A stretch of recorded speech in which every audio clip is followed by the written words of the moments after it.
আসসালামু আলাইকুম, কেমন আছো? ভালো আছো আশা করি। আচ্ছা, হেলথ অ্যান্ড ডিজিজের চ্যাপ্টার মধ্যে আমরা ডিজিজটা কমপ্লিট করেছি। আজকে যেটা পড়বো সেটা হচ্ছে বেসিক কনসেপ্ট অফ ইমিউনোলজি, অর্থাৎ অনাক্রমতা সম্পর্কে আমরা আজকে কিছু জানবো। এতদিন আমরা পড়লাম যে শরীরের কিভাবে রোগ সৃষ্টি হয়, তাই না? আর আজকে আমরা পড়বো যে সেই শরীরে রোগের বিরুদ্ধে কিভাবে শরীর লড়াই করে চলে। ঠিক আছে? তো তার আগে বলি যে আমরা তো ধরো পরিবেশ সদা পরিবর্তনশীল, প্রতিনিয়তই পরিবর্তন হতে চলেছে। সেই পরিবেশে আমরা কি করি না, মানিয়ে নিয়েছি, অর্থাৎ অ্যাডাপ্টেশনের মধ্য দিয়ে আমরা বেঁচে আছি। এই পরিবেশে আমাদের সঙ্গে সঙ্গে কি আছে, যুগ যুগ ধরে অতি ক্ষুদ্র আণুবীক্ষণিক জীব তারা কি করেছে, তারাও নিজেদেরকে অ্যাডাপ্টেশনের মধ্য দিয়ে বাঁচিয়ে রেখেছে। সেই যে অতি ক্ষুদ্র আণুবীক্ষণিক জীব, যাদেরকে আমরা বলি কি অণুজীব, তাই না? তো সেই সমস্ত অণুজীব কি করে, আমাদের শরীরের মধ্যে রোগ সৃষ্টি করে। ডিজিজ পড়ার সময় বলেছিলাম যে রোগ সৃষ্টিকারী পদার্থকে বলা হয় বা রোগ সৃষ্টিকারী জীবাণুকে বলা হয় প্যাথোজেন। ওকে, তাহলে সেই আণুবীক্ষণিক জীবগুলো আমাদের শরীরে যখন প্রবেশ করছে, তখন আমরা দেখব যে আমাদের শরীর সেই রোগের বিরুদ্ধে কি করছে না, লড়াই করছে। ঠিক আছে, সেই সম্পর্কিত আজকে আমরা পড়ব যে ইমিউনোলজি, অনাক্রমবিদ্যা। তার আগে আমরা প্রথমে পড়ব যে ইমিউনিটিটা কি, অনাক্রমতা কাকে বলে। ইমিউনিটি বাংলা হচ্ছে অনাক্রমতা। তাহলে এই যে বললাম যে শরীরের যে রোগ সৃষ্টিকারী পদার্থ প্রবেশ করছে, শরীরে রোগ সৃষ্টিকারী পদার্থ প্রবেশ করার পর শরীর তার বিরুদ্ধে যে প্রতিরক্ষা ব্যবস্থা গড়ে ওঠে, সেটা কি আমরা বলবো অনাক্রমতা বা ইমিউনিটি। বোঝা গেছে? তাহলে কি বললাম, যে সমস্ত বস্তু আমাদের দেহে প্রবেশ করে, কি বললাম না, দেহের মধ্যে রোগ সৃষ্টিকারী পদার্থ প্রবেশের ফলে দেহ কি করে, দেহ যে বিশেষ প্রতিরক্ষা ব্যবস্থা গড়ে তোলে, দেহ যে বিশেষ প্রতিরক্ষা ব্যবস্থা গড়ে তোলে, তাকে আমরা কি বলবো, ইমিউনিটি বা অনাক্রমতা, তাই না? অর্থাৎ সেই বিজাতীয় অধিপিস ক্ষতিকর বস্তুটার বিপক্ষে যখন আমাদের শরীর রুখে দাঁড়াচ্ছে, ঠিক আছে, লড়াই করার জন্য, সেই ব্যবস্থাটাকে বলা হচ্ছে ইমিউনিটি। ওকে, এই ইমিউনিটি শব্দটি প্রথম ব্যবহার করেছিলেন বিজ্ঞানী বার্নেট।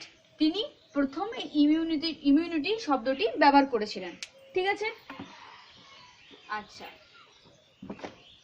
এরপরে দেখো আমরা আসবো ইমিউন সিস্টেম কি। বোঝা গেছে? তাহলে এই বিজাতীয় বস্তুদেরকে নিয়ে আমাদের আজকে পড়াশোনা, এবং শরীর তার বিরুদ্ধে যে লড়াই করে উঠছে, যে প্রতিরক্ষা ব্যবস্থা, সেটা। এরপর আমরা জানবো ইমিউন সিস্টেম বা অনাক্রমতন্ত্র কাকে বলে।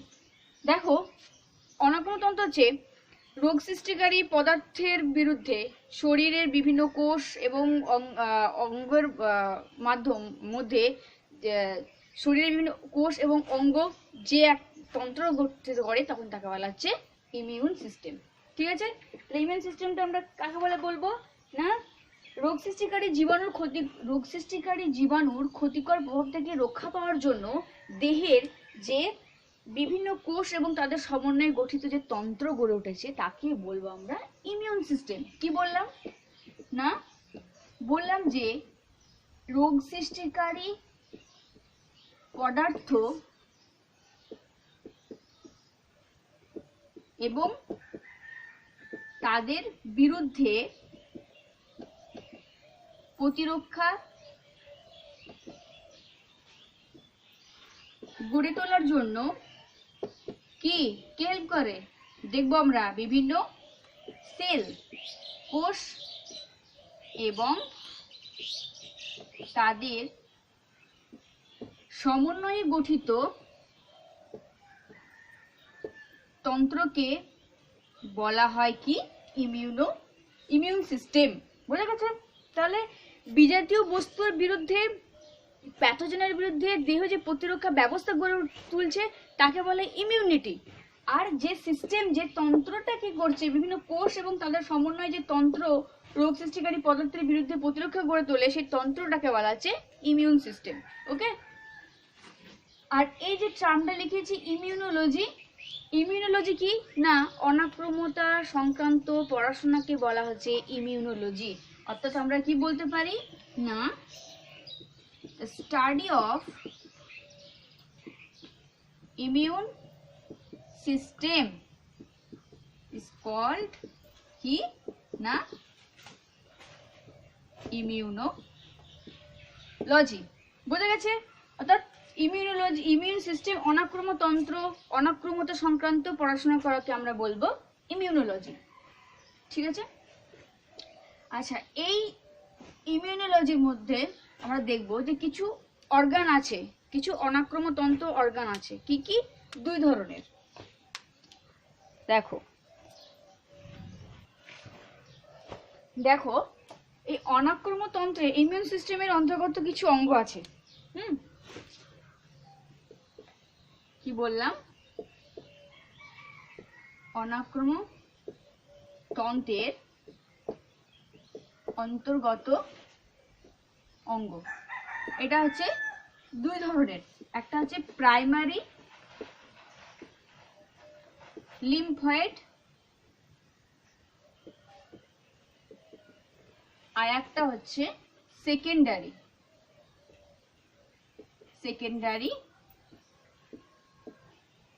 লিম্ফয়েড। ওকে? দেখো তাহলে কি বললাম, এর অনাক্রমতন্ত্রের কিছু দুই ধরনের অঙ্গ আছে, যে অঙ্গগুলো হচ্ছে কি না অনাক্রমতন্ত্র তা দেখায়। Primary lymphoid, secondary lymphoid. Primary lymphoid হচ্ছে থাইমাস গ্ল্যান্ড, অস্থিমজ্জা, লসিকা। প্রাইমারি লিম্ফয়েড হচ্ছে কোন কোন অঙ্গগুলো না, অস্থিমজ্জা, লসিকা, এগুলো নোট করে নেবে। হ্যাঁ, অস্থিমজ্জা, লসিকা, থাইমাস গ্রন্থি, আর হচ্ছে কি লসিকা বাহ। এটা হচ্ছে তোমার প্রথম বা প্রধানত অনাক্রমতন্ত্র অঙ্গ হিসেবে পরিচিত। ঠিক আছে? আর সেকেন্ডারি আমরা কিছু দেখব, প্লিহা। ওকে, লিখে নাও, লসিকা গ্রন্থি এবং টনসিল। প্লিহা আর কি, লসিকা গ্রন্থি আর টনসিল, এগুলো হচ্ছে সেকেন্ডারি লিম্ফয়েড অনাক্রমতন্ত্রের অঙ্গ। ওকে, পজ করে লিখে নেবে। আচ্ছা, এরপর আমরা দেখব এই যে বললাম যে দেহের অনাক্রমতা, ইমিউন সিস্টেম, অর্থাৎ দেহের রোগের বিরুদ্ধে যে প্রতিরক্ষা ব্যবস্থা গড়ে ওঠা, অর্থাৎ বিভিন্ন কোষ এবং তাদের সমন্বয়ের মাধ্যমে যে তন্ত্র গড়ে ওঠে যার মাধ্যমে রোগ প্রতিরোধ করা যায়। তো তার মধ্যে প্রধান দুটো জিনিস আছে, একটা হচ্ছে অ্যান্টিজেন এবং অ্যান্টিবডি। এদেরই দুটো কাজ হচ্ছে, এদের দ্বারাই কি হয়, দেহের প্রতিরক্ষা ব্যবস্থা গড়ে ওঠে। দেহ তার প্রতিরক্ষা ব্যবস্থা গড়ে তোলে অ্যান্টিজেন এবং অ্যান্টিবডির মধ্য দিয়ে। অ্যান্টিজেন কি, অ্যান্টিবডি কি, ফার্স্ট আমরা অ্যান্টিজেন পড়বো, দেন অ্যান্টিবডি। তাহলে এই যে দেহের প্রতিরক্ষা ব্যবস্থা গড়ে তুলছে, সেটা মুখ্য হচ্ছে কে ভূমিকা পালন করে, অ্যান্টিজেন। ঠিক আছে? দেখো অ্যান্টিজেনটা কি জানবো, তার আগে বলি এই যে অ্যান্টি, তাই না, এই অ্যান্টি রেফার করে হচ্ছে কি অ্যান্টিবডি। ওকে, আর এই জেন রেফার করে অ্যান্টিবডি জেনারেটেড মেটেরিয়াল। ওকে, দেখো অ্যান্টিবডি জেনারেটিং মেটেরিয়াল। তাহলে অ্যান্টিজেন মানে হচ্ছে অ্যান্টিবডি উৎপন্নকারী পদার্থ, তাকে আমরা বলবো অ্যান্টিজেন। তাহলে বোঝা গেছে অ্যান্টিজেন কি, অ্যান্টিজেন হচ্ছে অ্যান্টিবডি উৎপন্নকারী পদার্থকে বলা হচ্ছে অ্যান্টিজেন। তাহলে ভালো করে বললে আমরা কি বলবো, যে যে সমস্ত মানে অ্যান্টিজেন হচ্ছে একটা বিজাতীয় অধিবিষ, একটা ক্ষতিকর বস্তু, যেটা হচ্ছে একটা রাসায়নিক পদার্থ নিয়ে গঠিত হবে। অ্যান্টিজেনটা কি, সেই ক্ষতিকর বস্তুটা প্রোটিন হতে পারে, পলিস্যাকারাইড দ্বারা গঠিত হতে পারে, ঠিক আছে। তো সেটা হচ্ছে কি উৎপন্ন করে আমাদের শরীরে প্রবেশ করার পর প্রচুর সংখ্যক অ্যান্টিবডি উৎপাদনে সাহায্য করে আমাদের অনাক্রমক তন্ত্রকে বা ইমিউন সিস্টেমকে। তাহলে আমরা ভালোভাবে বলতে পারি যে প্রোটিন এবং পলিস্যাকারাইড দ্বারা গঠিত যে সমস্ত বিজাতীয় ক্ষতিকর বস্তু শরীরে প্রবেশের পর আমাদের অনাক্রমক তন্ত্রকে কি করে, উদ্দীপিত করে এবং অ্যান্টিবডি উৎপাদনে সক্ষম, তখন তাকে বলা হচ্ছে অ্যান্টিজেন। ওকে, তাহলে আমি কি বললাম না, প্রোটিন এবং পলিস্যাকারাইড, প্রোটিন এবং পলিস্যাকারাইড দ্বারা গঠিত যে কি বলছি, যে রাসায়নিক পদার্থ কি করে, দেহে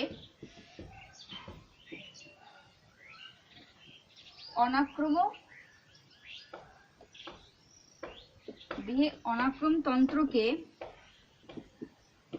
উদ্দীপিত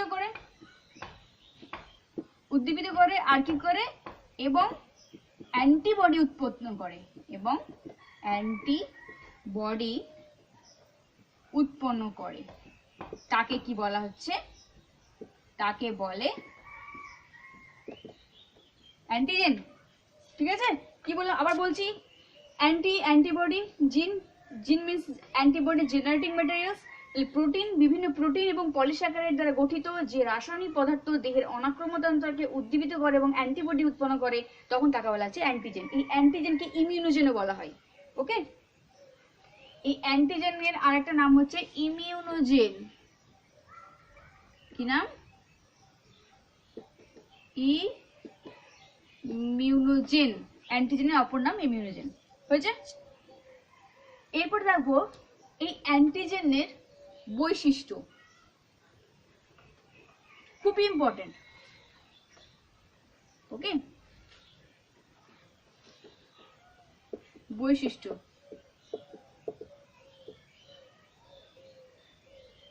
অ্যান্টিজেনের এটা হচ্ছে ভীষণ ইম্পর্টেন্ট। পরে কিন্তু কোশ্চেন আসে যে অ্যান্টিজেনের বৈশিষ্ট্যগুলো লেখো, 2 মার্কসে আসতে পারে। ওকে, তার আগে আরেকটা জিনিস বোঝাই। হ্যাঁ, ধরো আমি একটু আগে বললাম যে শরীরের বাইরে থেকে কোনো বস্তু প্রবেশ করলো, সেটা হচ্ছে শরীরের বাইরে থেকে বস্তু প্রবেশ করছে, তাকে আমরা অ্যান্টিজেন বলছি। যেটা সেটা প্রোটিন দ্বারা গঠিত হতে পারে, পলিস্যাকারাইড দ্বারা গঠিত হতে পারে, তাই না? আমি বললাম, কিন্তু মানে সব বিজাতীয় বস্তু শরীরে প্রবেশ করছে, সবগুলোই কি আমরা অ্যান্টিজেন বলতে পারি? কখনোই না। অ্যান্টিজেন হতে গেলে সেই যে ক্ষতিকর রাসায়নিক পদার্থ শরীরে যাচ্ছে, সেটার অ্যান্টিজেনের যে বৈশিষ্ট্য, সেইগুলো কিন্তু মানে মেনশন থাকতে হবে, বর্তমান হতে হবে, তবেই আমরা তাকে অ্যান্টিজেন বলতে পারি, সম্পূর্ণ অ্যান্টিজেন বলতে পারি। ঠিক আছে, তাহলে দেখো দেখাচ্ছি। বৈশিষ্ট্য বলার আগে আমি যদি বোঝাই, এটা হচ্ছে ধরো প্যাথোজেন। ঠিক আছে, প্যাথোজেন কাকে বললাম? রোগ সৃষ্টিকারী পদার্থকে বললাম প্যাথোজেন, যেটা আমাদের মানে ফরেন পদার্থ শরীরের বাইরে থেকে ভিতরে প্রবেশ করবে। এই প্যাথোজেন মানেই কিন্তু অ্যান্টিজেন নয়। ওকে, এই প্যাথোজেনের আবার নির্দিষ্ট কিছু সাইট থাকে, কিছু অঞ্চল থাকে, যে অঞ্চলগুলো হচ্ছে কি না অ্যান্টিজেনিক সাইট। বোঝা গেছে? তাহলে যে কোনো প্যাথোজেন ক্ষতিকারক বস্তু মানেই যে সে অ্যান্টিজেন হবে সেটা কিন্তু নয়। সেই অ্যান্টিজেনের আবার কিছু সাইট থাকে, সেই সাইটে অ্যান্টিজেনের প্রপার্টিজ বর্তমান, তখন তাকে আমরা বলবো অ্যান্টিজেন। তাহলে এই প্যাথোজেনের যে সাইটে অ্যান্টিজেনের প্রপার্টি বর্তমান, তাকে আমরা বলবো অ্যান্টিজেনিক। নোট করবে, হ্যাঁ, একে আমরা কি বলবো না অ্যান্টিজেন কম্পোনেন্ট। অ্যান্টিজেন কম্পোনেন্ট কেন? কারণ এখানে কি আছে, এখানে properties of antigen, antigen property বর্তমান, সেই অঞ্চলটাকে আমরা বলবো অ্যান্টিজেন কম্পোনেন্ট। আর আরেকটা সাইট যেখানে কি হয়, অ্যান্টিবডি বাইন্ড করছে অ্যানাদার সাইট, যে অঞ্চলে কালার করে দেখাচ্ছি দেখো, যে অঞ্চলে ধরো এখানে অ্যান্টিবডি বাইন্ড করছে যে নির্দিষ্ট অঞ্চলে, সেই অঞ্চলটাকে কি বলা হয় জানো? বলা হয় অ্যান্টিজেনিক ডিটারমিনেন্ট। এই অঞ্চলটাকে বলা হয়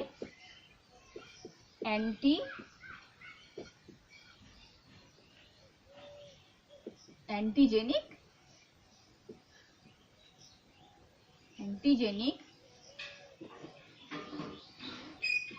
ডিটারমিনেন্ট। ওকে, ঠিক আছে। বা একে আর একটা জিনিস বলা হয় কি জানো? এপিটোপ। ওকে, তাহলে দেখো প্যাথোজেনের যে নির্দিষ্ট অঞ্চলে অ্যান্টিবডি বাইন্ড করে, প্যাথোজেনের যে নির্দিষ্ট অঞ্চলে অ্যান্টিবডি বাইন্ড করছে তাকে আমরা বলছি অ্যান্টিজেনিক ডিটারমিনেন্ট অঞ্চল বা অ্যান্টিজেন ডিটারমেন্ট অঞ্চল, যাকে বলা হচ্ছে এপিটোপ। তাহলে এপিটোপ কাকে বলবো না? অ্যান্টিজেনের যে স্থানে অ্যান্টিবডি বাইন্ড করে সে অঞ্চলটাকে বলা হচ্ছে অ্যান্টিজেনিক ডিটারমিনেন্ট। তাহলে এই অ্যান্টিজেনিক ডিটারমিনেন্ট অঞ্চলটা হচ্ছে কার বৈশিষ্ট্য? অ্যান্টিজেনের বৈশিষ্ট্য। বুঝা গেছে? এটা নোট করবে। হ্যাঁ, আবার দেখো শুধু যে প্যাথোজেনের যে অঞ্চলে অ্যান্টিজেন আছে সেখানেই বাইন্ড করে তা না, সেই অ্যান্টিজেনের সাইটের এরিয়াটার আবার পার্টিকুলার নির্দিষ্ট জায়গাতে আবার কি করবে? অ্যান্টিবডি বাইন্ড করবে। ঠিক আছে, বোঝা গেছে এটা এপিটোপ কি? দেখো তাহলে এর ফার্স্ট বৈশিষ্ট্য আমরা কি বলবো? যে বলতে পারি অ্যান্টিজেনের যে বিশেষ স্থানে অ্যান্টিবডি যুক্ত হয় তাকে বলা হচ্ছে এপিটোপ। প্রথম অ্যান্টিজেনের বৈশিষ্ট্য হচ্ছে কি না, অ্যান্টিজেনের যে বিশেষ অঞ্চলে কি যুক্ত হয়? অ্যান্টিবডি, তাই তো? তাকে বলে অ্যান্টিজেনিক ডিটারমিনেন্ট অঞ্চল বা এপিটোপ। তাহলে এটা প্রধান বৈশিষ্ট্য কার? অ্যান্টিজেনের। ওকে, আর একটা জিনিস দেখাচ্ছি দেখো, ধরো এটা অ্যান্টিজেন, এটা অ্যান্টিজেন, ঠিক আছে। এই অ্যান্টিজেনের যে অঞ্চলটাতে বললাম আমি কি না, দেখো এটা হচ্ছে অ্যান্টিজেন, এটা অ্যান্টিবডি। অ্যান্টিবডি স্ট্রাকচার পরে আমরা ডিটেলসে পড়বো। তাহলে আমি বললাম যে অ্যান্টিজেনের যে অঞ্চলটাতে অ্যান্টিবডি বাইন্ড করছে তখন তাকে বলা হচ্ছে কি না, আমরা বললাম এপিটোপ। আর এখানে দেখো আমরা অ্যান্টিবডির ক্ষেত্রে কি বলবো? যে অ্যান্টিবডির যে স্থানে অ্যান্টিজেন বাইন্ড করে তখন তাকে আমরা বলবো প্যারাটোপ। ওকে, তাহলে অ্যান্টিবডির যে স্থানে অ্যান্টিজেন বাইন্ড করছে এই অঞ্চলটাকে কি বলা হচ্ছে? প্যারাটোপ। ওকে, তাহলে অ্যান্টিজেনের ক্ষেত্রে আমরা যখন বলবো যে অ্যান্টিজেনের যে স্থানে অ্যান্টিবডি বাইন্ড করছে অ্যান্টিজেনের ক্ষেত্রে এপিটোপ, আর অ্যান্টিবডির ক্ষেত্রে যখন বলবো যে সেখানে অ্যান্টিজেন বাইন্ড করছে তখন তাকে আমরা বলবো প্যারাটোপ। তাহলে সেকেন্ড বৈশিষ্ট্য কি হবে না, অ্যান্টিজেন ডিটারমিনেন্ট স্থানে আমরা বলতে পারি যে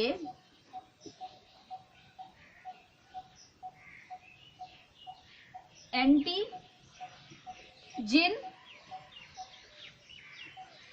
ডিটারমিনেন্ট স্থান যখন কি হচ্ছে? অ্যান্টিজেন ডিটারমিনেন্ট স্থান মানে এপিটোপ, যখন না অ্যান্টিবডি ডিটারমিনেন্ট স্থানের যে অঞ্চল অ্যান্টিবডির স্থানে যুক্ত হয় তাকে বলে কি না প্যারাটোপ। ওকে, তাকে বলা হচ্ছে প্যারাটোপ, বা এটা কি বলা হয়? অ্যান্টিজেন বাইন্ডিং স্থান সংলগ্ন। বুঝে গেছে? তাহলে এই যে অ্যান্টিজেনের এপিটোপ আর অ্যান্টিবডির প্যারাটোপ এই দুটো কি করে? একসঙ্গে রাসায়নিক বিক্রিয়া করে। সেকেন্ড বৈশিষ্ট্য, অ্যান্টিজেনের ডিটারমিনেন্ট স্থান মানে কোনটা? এপিটোপ। অ্যান্টিবডির যে অঞ্চলের সঙ্গে যুক্ত হয় তখন তাকে বলছে প্যারাটোপ। এগুলো কি পড়াচ্ছি? অ্যান্টিজেনের বৈশিষ্ট্য। থার্ড হচ্ছে পরীক্ষা এলে কিন্তু এইগুলোই লিখবে এবং তার সঙ্গে সঙ্গে যেভাবে আমি ছবি দেখাচ্ছি ছবিটা কিন্তু পাশাপাশি ড্র করবেন, বৈশিষ্ট্যতে ছবি আনবে। থার্ড হচ্ছে অ্যান্টিজেনের বিভিন্ন একাধিক বাইন্ডিং সাইট থাকে, ঠিক আছে।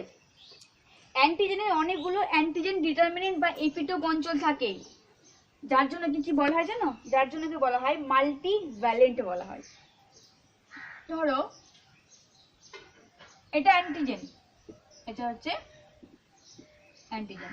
দেখবো যে এই অ্যান্টিজেনের মানে বিভিন্ন কি থাকে, অ্যান্টিজেন ডিটারমিনেন্ট স্থান থাকে। ওকে, এগুলোকে কি করবে? অ্যান্টিজেন ডিটারমিনেন্ট স্থান মানে এপিটোপ, অর্থাৎ অ্যান্টিজেনের বহু সংখ্যক কি থাকে না বাইন্ডিং সাইট থাকে, বাইন্ডিং অঞ্চল থাকে, যেখানে কি হবে আলাদা আলাদা অ্যান্টিবডি এসে যুক্ত হয়। ওকে, তাহলে থার্ড আমরা কি বলবো যে অ্যান্টিজেনের বেশিরভাগ অ্যান্টিজেন কি বলবো, বেশিরভাগ অ্যান্টিজেন অনেকগুলি অ্যান্টিজেন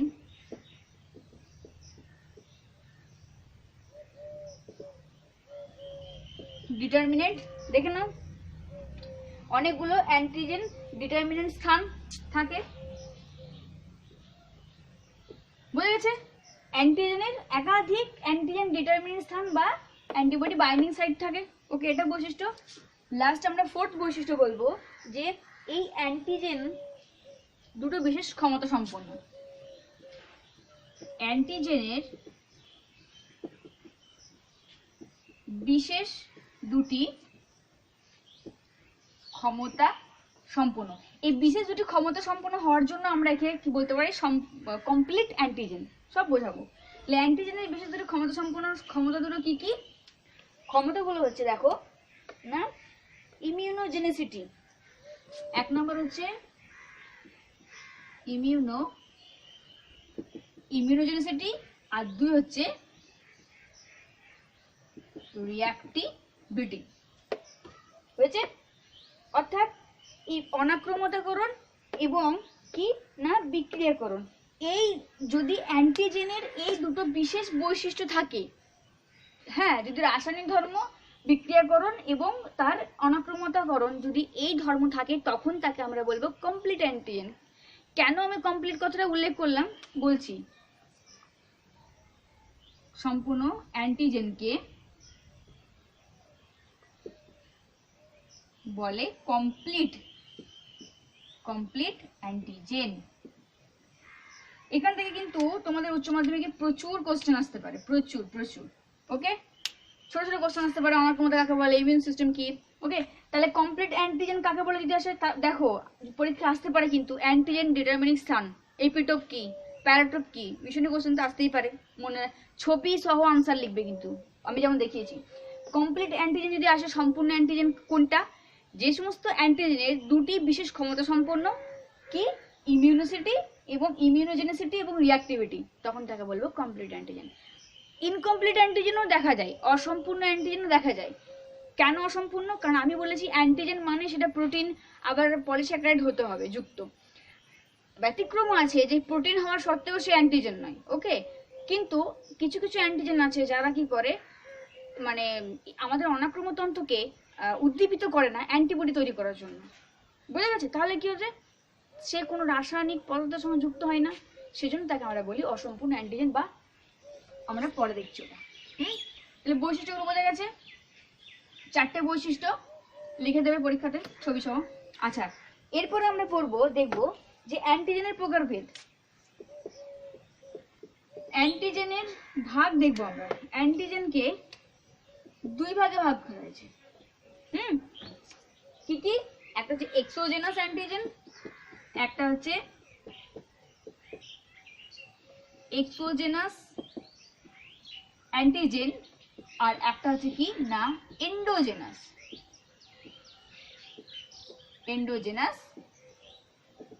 অ্যান্টিজেন লিখবে। দেখো এক্সোজেনাস অ্যান্টিজেনটা কোনটা না, যে সমস্ত অ্যান্টিজেন প্রাণীদের বাইরে উৎপন্ন হয়। আমি আর লিখছি না, তোমরা লিখে নেবে। যে সমস্ত অ্যান্টিজেন প্রাণীদের বাইরে উৎপন্ন হয় তখন তাকে বলা হচ্ছে এক্সোজেনাস অ্যান্টিজেন। এক্সো মানে কি? বাইরের দিকে। তাহলে বাইরে কোন কোন অ্যান্টিজেন তৈরি হয়? পরাগরেণু,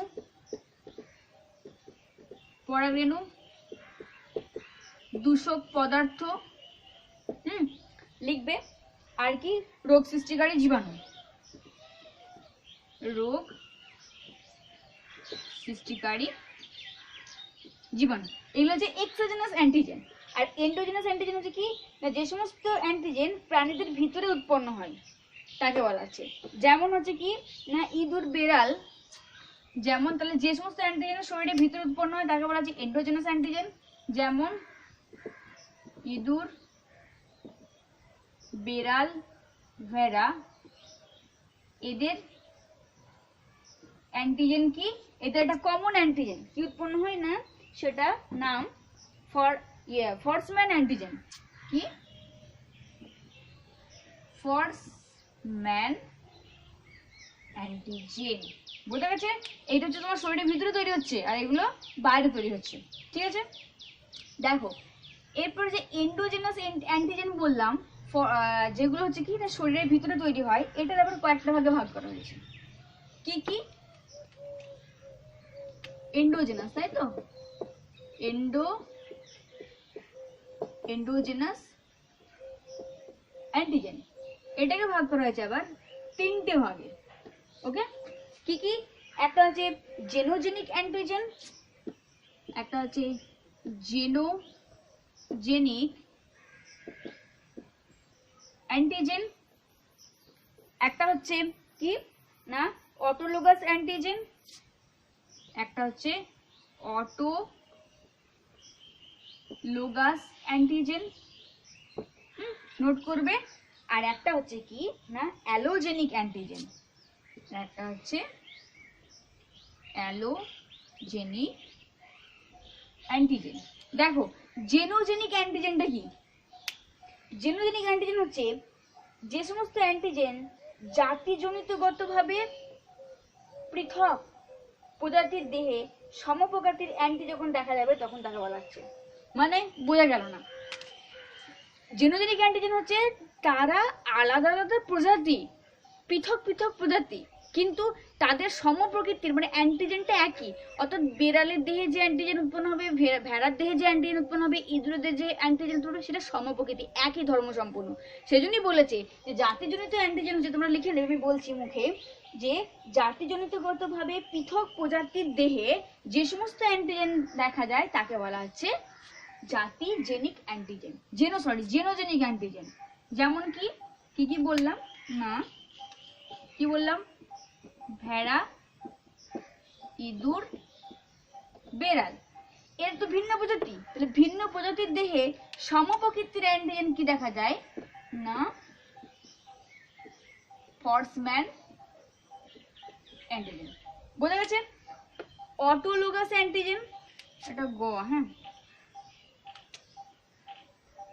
দেখো অটোলোগাস অ্যান্টিজেন হচ্ছে বিশেষ পরিস্থিতিতে দেহ গঠনকারী কোনো উপাদান যখন অ্যান্টিজেন হিসেবে কাজ করে, মানে কোন একটা সিচুয়েশনে কোন একটা পরিস্থিতিতে দেহ গঠনকারী কোনো উপাদান যখন অ্যান্টিজেন হিসেবে কাজ করে তখন তাকে বলা। যেমন আমাদের দেহে কি হচ্ছে তোমার আবরণী কলা, দেহের আবরণী কলা কি করে না অনেক সময় আমাদের অ্যান্টিজেন হিসেবে কাজ করে। ওকে, আর হচ্ছে অ্যালোজেনিক অ্যান্টিজেন।